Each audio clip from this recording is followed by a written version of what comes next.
বৈশাখী টেলিভিশনের ২০ বছরে পা দেওয়া উপলক্ষে তাদেরকে অভিনন্দন এবং শুভেচ্ছা জানাচ্ছি। ২০ বছর কিন্তু যথেষ্ট লম্বা সময়, অনেক চড়াই উচ্চাই তাদেরকে পার হতে হয়েছে। বৈশাখী একটা বাংলা নাম, সুন্দর নাম, আমাদের বাংলা নববর্ষের প্রথম মাস, সূচনা মাস।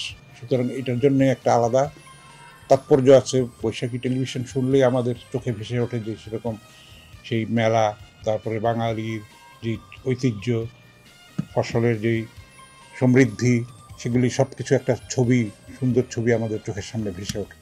তো সেই বাংলাদেশের সংস্কৃতিকে, আপন শেকড়কে সম্বল করে এবং সেটাকে লালন করে বিকশিত হওয়ার নানান ক্ষেত্র তৈরি করে বৈশাখী টেলিভিশন অনেক দূর এগিয়ে যাবে, সেই শুভেচ্ছা এবং প্রত্যাশা রইল। ধন্যবাদ বৈশাখী টেলিভিশনের সঙ্গে যুক্ত যারা আছেন এবং তার শ্রোতা দর্শক সবাইকে অভিনন্দন, শুভেচ্ছা।